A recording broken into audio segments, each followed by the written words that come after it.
Hey everybody, this is a clip from the latest episode of the Access Blockbusters Pod. If you want to check out the full podcast, check it out on the YouTube channel, Anchor, or Spotify. Hope you enjoy. But to close out the show, the podcast today, I wanted to talk about what I think the future of the MCU is moving forward. Because here's the thing. Once you open up the multiverse, right, it's hard to go back. And what I mean by that is, once everything is interconnected, right, it's hard for the MCU to just say, oh, but, the multiverse is open, but Shang-Chi is completely unaffected. Or, Thor Love and Thunder is completely unaffected. Because I don't know, Taika Waititi saying that he got to make the film that he always wanted to make in Thor Love and Thunder, which is great. And I don't think the multiverse was part of that plan.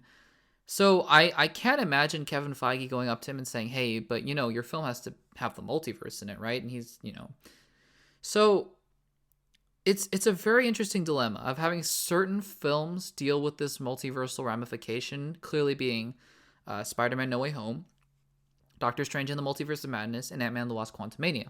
Probably Ant-Man and the Wasp, because it has Kang. But then you have a show like Hawkeye, where I don't want the multiverse to make any appearance because that would just be terrible, right? Like, imagine if Black Widow came out. And imagine if Black Widow, if Black Widow had just, had a random multiversal thing where, I don't know, her real parents came out of nowhere, out of a portal, and were like, hey, Natasha, and it just wouldn't have made sense. However, and this is just me completely speculating, I do think there is a solution to this. And I'm not sure if this is what Marvel wants to do, but this is just my guess at this point. I think Marvel is clearly setting up different quadrants of the MCU. You have the more fantastical parts of the MCU. I think Wanda Maximoff is slowly heading in that direction. I think Doctor Strange is obviously there. You have, You have Loki. You have maybe not Thor 11. We'll talk about the other segments, but you have the clearly more zany, weird, cosmic parts of the MCU. And I think that that's going to be its own segment. I think you have the Earthbound stuff, which I am really enjoying. The Black Widows, the Falcon and the Winter Soldiers, the Hawkeyes, And obviously you can have things cross over here and there, like Spider-Man No Way Home, but generally things are going to stay in their own lanes, for sure. And then you have the sort of more, and it's so weird for me to say this, but the more grounded space adventures, right? Like your Guardians of the Galaxy, which probably shouldn't have anything to do with the multiverse. Your Thor Love and Thunders, which probably shouldn't have anything to do with the multiverse.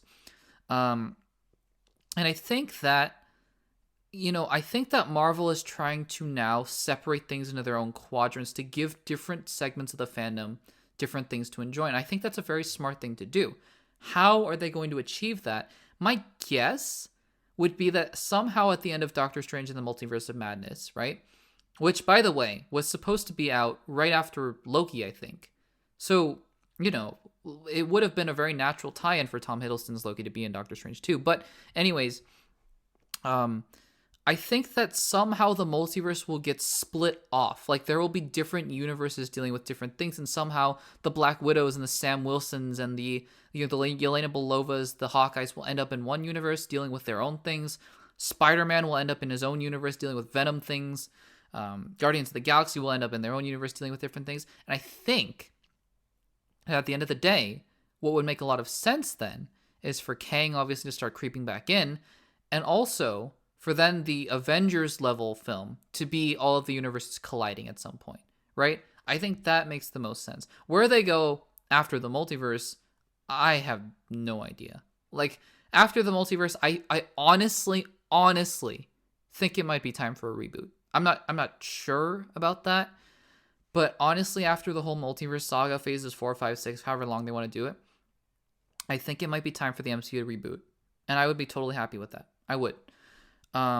So yeah, I think that in order to have a team like the Dark Avengers operating in the same universe as the multiverse with Kang the Conqueror, you just can't really, you can't really do that unless you sort of splinter them off in their own segments. And I think that would be the smartest thing for Marvel to do.